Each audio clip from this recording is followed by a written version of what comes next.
The two-time leading rusher in the NFL, Ezekiel Elliott has become a lightning rod this offseason.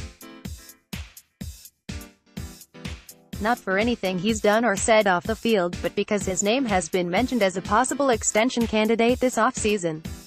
As the Dallas Cowboys prepare to hand out big money contracts to DeMarcus Lawrence, Dak Prescott, Amari Cooper, a free agent safety, and perhaps even Byron Jones, Elliott's big payday worthiness has been debated a lot. Maybe not to the extent that Dak Prescott and DeMarcus Lawrence have, but there are a lot of people on various sides of the argument of whether Elliott should get an extension. There aren't many running backs that can stake their claim as the best running back in the league, but Ezekiel Elliott is one of them. Todd Gurley, David Johnson, and Le'Veon Bell all could make the claim that they are the best running back in the NFL, and each would have a bit of evidence to that point. Others like Christian McCaffrey, Saquon Barkley, and Melvin Gordon are making noise of their own that could have them considered the best running back in the league. Whichever way you slice it, be it through the stat book, or on film, the two-time NFL rushing leader has made a tremendous impact on the Dallas Cowboys in his short tenure with America's team. The difficulty with any Elliott contract, however, is that the money for running backs has gotten out of control thanks to the Arizona Cardinals and Los Angeles Rams. Prior to the summer of 2018, when David Johnson and Todd Gurley signed their contracts for $13 and $14 million per year, the top running back contract was handed to Devonta Freeman of the Atlanta Falcons. In 2017, he signed a 5-year $41.25 million contract extension with $22 million guaranteed with an average annual salary of $8.25 million per year. Before Freeman signed his deal, LeSean McCoy was the highest-paid running back in the NFL at just over $8 million per season. If the trend continues with an Ezekiel Elliott contract extension, he could be looking at $15 million a season or more to carry the ball for the Dallas Cowboys.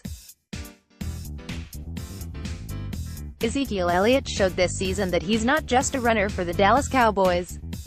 He set career highs in targets, receptions, receiving yards, and total yards, all while being the focal point for opposing defenses on a team that didn't have much of a passing game for half of the season.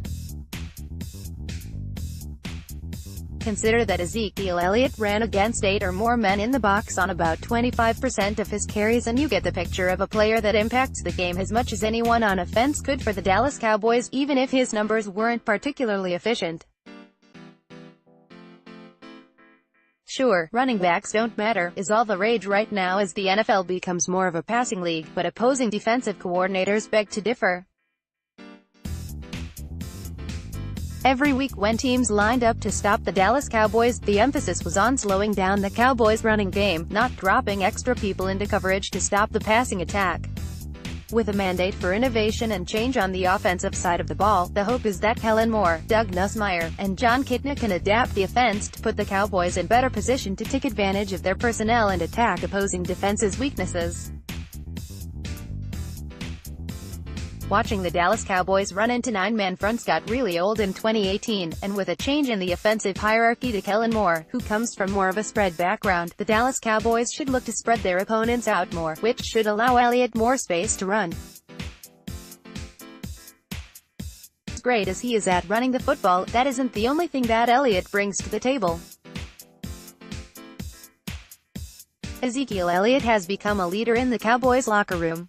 For a young team still growing an identity in the NFL, leadership is valuable, and Elliott has not only been a vocal leader, but he's led by example as well.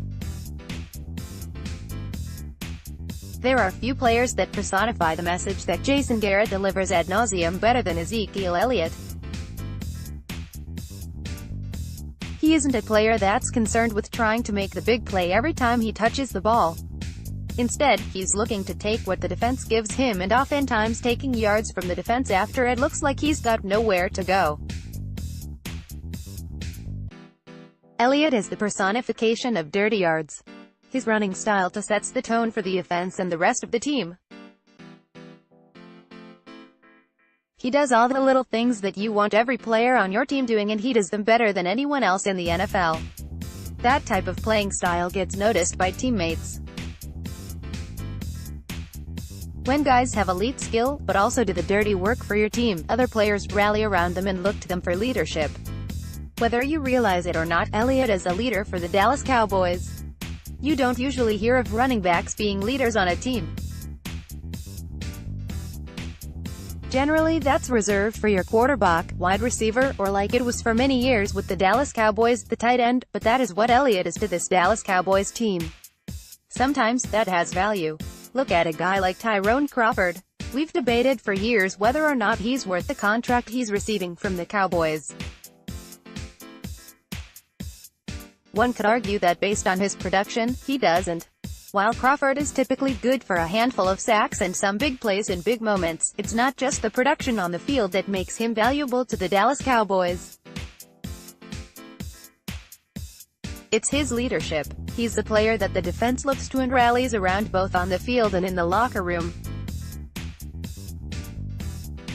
He may not be the best player on the team, but he's an important voice. The same can be said for Ezekiel Elliott. Not only does he provide elite production, he's seen as a leader on the team.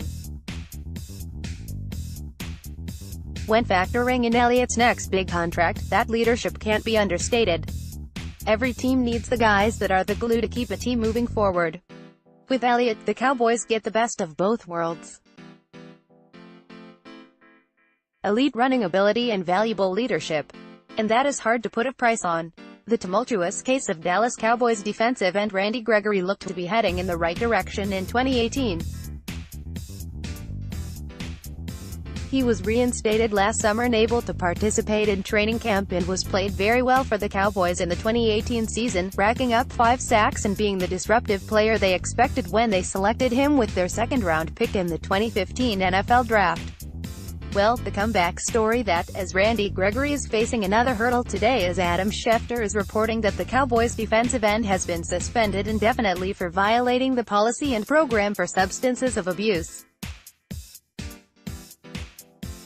Randy Gregory of the Dallas Cowboys has been suspended indefinitely for violating the policy and program for substances of abuse and the terms of his conditional reinstatement. Gregory will now be at the mercy of NFL Commissioner Roger Goodell if he wants to get back into the NFL. According to the policy, Gregory will not be allowed to practice with the team or work out at the team's facility in Frisco, Texas until he's reinstated by Goodell. If he's reinstated, Cowboys VP Byron Jones today on Randy Gregory, certainly he has his challenges, continues to have them. I don't think those things go away. We're going to keep working and cheering for him. I think he's just got to take the next step both on and off the field. It's a disappointing turn of events for Gregory and the Cowboys. It appeared that the Cowboys finally had the bookend pass rushers that they'd been looking for years. Gregory proved capable of creating pressure consistently and disrupting the passing game. That progression will now take yet another step back. Gregory will now have to get his mental health and sobriety back on the right track. The Cowboys will now turn to Tyrone Crawford, Taco Charlton, Dorance Armstrong, NFL free agency, and the NFL draft to attempt to find production to fill Gregory's shoes. Go ahead and add defensive end to the list of Cowboys needs moving forward. Defensive tackle David Irving, who is set to be an unrestricted free agent this year, took to Instagram yesterday to defend his value as an NFL player. Unfortunately for Irving, his track record over the last 4 seasons with the Dallas Cowboys tells a different story from his own. Just last week, it was being reported that the Cowboys did not plan to make any effort to re-sign Irving. That may be what pushed David to make a post like this one, wanting to plead his case before free agency opens on March 13th. Here is the full text of Irving's social media post: "I'm in the NFL because I'm great at what I do. I'm not in the NFL because I'm an Eagle Scout, or the perfect model citizen. I didn't put on a mask or kiss ass to be where I am. I'm here on natural ability. This is God's plan, not mine. Trust me, I'm adjusting to it as well. Once I step on the field and stop performing, then we have a problem." So does anyone have anything to say about my play? The model citizen comment took me back about 25 years to the heyday of my all-time favorite NBA player, Charles Barkley.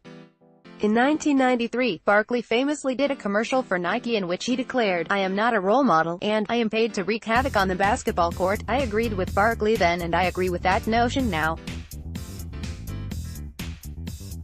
The idea that professional athletes need to have better behavior than the average person, or set an example for children, always has been and always will be silly. They are modern-day gladiators, and we wouldn't care one bit about their personal lives if they weren't in the business of entertaining us. Commercial for Nike, featuring Charles Barkley. Recorded in 1993. But unlike David Irving, Sir Charles didn't allow his edgy behavior to interfere with his game. He was an MVP, 11-time All-Star, and a first-ballot Hall of Fame inductee. He recognized that he actually had to be active to wreak havoc. That's what Irving doesn't seem to get. In 4 seasons, David has only appeared in 37 of a possible 64 regular season games. He's started each of the last years with a 4-game suspension, one for performance-enhancing drugs and the other for illegal drug use. In 2018, Irving appeared in just 2 games in October and then vanished for the remainder of the season with a high ankle sprain. Over time, it was reported that Irving was missing meetings and practices while also dealing with personal issues related to the custody of his daughter. In his Instagram post, David said, "Once I step on the field and stop performing, then we have a problem." He doesn't seem to get that missing 14 of 16 games is just as bad. Dallas Cowboys DL David Irving. There is no question that David Irving can produce when he actually plays. In 2017 he posted 7 sacks in just 8 games, which is why Dallas gave him a second-round tender as a restricted free agent last offseason. Had Irving built on that performance in 2018, then we wouldn't be having this discussion. The Cowboys might have been having to decide which defensive linemen they wanted to use their franchise tag on between David and DeMarcus Lawrence. But instead, Irving killed his chance with a Dallas team that actually has a big need at defensive tackle and plenty of cap space. The fact they're moving on from him says volumes about his work ethic and desire for the game. Yes, he gets results on the field. Irving's been blessed with a natural size and athleticism that most football players could only wish for. The Cowboys aren't moving on because he's not a model citizen. That's never been a prerequisite to play here. Dallas is moving on because David Irving's a bad teammate and employee, and all that natural talent is worthless when he can't get on the field. Dallas Cowboys DL David Irving. Some of you are probably wondering why the Cowboys wouldn't simply give Irving a cheap deal to stick around. After all, if he gets suspended again, he doesn't count against your 53-man roster limit. The fact that the team isn't pursuing that, unlike their ongoing loyalty to a guy like Randy Gregory, says volumes about how they perceive David's desire to play football. Dallas will deal with character issues, as we also saw when they got in bed with Greg Hardy a few years back. If a guy can help them win, the Cowboys have proven willing to ignore a lot when it comes to personal conduct and reputation. But once that conduct limits your ability to actually play and contribute to winning, then what good are you? David Irving is going to have to realize that if he wants to have an NFL career, he may get a second chance somewhere, but he's a lot closer to the commissioner's exempt list than Canton at this point. For a guy with so much talent, he hasn't produced half as much as he thinks. Tavon Austin will become an unrestricted free agent in just a few weeks, and right now he seems to be flying under the radar. The receiver and return specialist isn't getting much attention, with guys like DeMarcus Lawrence and Cole Beasley also becoming free agents, but Austin could be an important signing for the Dallas Cowboys in 2019. No, Tavon's first year in Dallas wasn't much to write home about. He missed 9 games due to injury and only got 14 touches on offense. Even his ability as a return man wasn't really seen until the playoffs. But even in those limited flashes we saw Austin's athletic potential. He can be dangerous with the ball in his hands, and this Cowboys offense needs more players who can break things open with their own talent. Even though he turns 29 next month, Tavon still has some value. I think that Dallas would be smart to get him resigned in the next few weeks before the start of 2019 free agency. Here are the 3 biggest reasons why. Dallas Cowboys WR Tavon Austin 1. Austin should be fairly cheap given his age and last year's health issues. Tavon shouldn't be able to command a big contract in free agency. Rather go through all of that uncertainty, he might be willing to take a modest deal to stay in Dallas and enjoy a peaceful off-season. As a former 8th overall pick, Austin has already made some good money since entering the league in 2013. One source has his career earnings at over $38 million. He might be in a position to value job security and stability, rather than risk it to chase a bigger payday that might never come. The Cowboys might be able to keep Tavon at about $3 million per year and throw in some incentives to sweeten the deal. That's a solid offer given where he's at in his career and what he would at least offer as the primary return man. As we'll see in our next 2 sections, Austin has the potential to do much more than we saw last season. If Dallas uses its leverage to re-sign him at a bargain before free agency, it could wind up being a significant investment for the next few years. Dallas Cowboys WR Cole Beasley 2. Insurance at WR, RB, and special teams. As mentioned before, Cole Beasley is one of the biggest names among the Cowboys' expiring contracts in 2019. If he winds up leaving, then Dallas will be in need of a new slot receiver, and Tavon Austin has the skills to play that role. Last year when he arrived, Austin was reportedly getting looks at running back as well. With Rod Smith also a free agent, Dallas could at least feel good about having Tavon for some potential plays out of the backfield. It doesn't mean they won't need to find another true backup RB, but Austin could round out the depth chart with his versatility and save a roster spot for another position. Similarly, having Tavon also covers you with your return roles on special teams. He showed in January some of the dynamic things he can do there. If he can stay healthy in 2019, Austin might give the Cowboys one of the better return specialists in the league. It's great to go into an off-season with as many bases covered as possible. What's more, having Tavon signed would give the Cowboys even more leverage in any potential contract talks with Beasley. Dallas Cowboys OC Kellen Moore 3. Will more creativity mean more production? The change at offensive coordinator from Scott Linehan to Kellen Moore is hopefully going to bring a new creative spark to the Cowboys. A player with Tavon Austin's versatile skills is just the kind of guy that Moore might find new and better ways to utilize. Sure, we saw Linehan attempt the typical reverse play or screen. But there is a lot more that an innovator can do with a guy like Austin, and Scott was hardly that. At just 30 years old, Kellen Moore was given this job based on a belief in his genius. It didn't seem like the last OC knew what to do with even his best players, let alone gadgets like Tavon. Hopefully Moore can do better. If so, Tavon Austin might be far more valuable going forward than he ever could have been last year.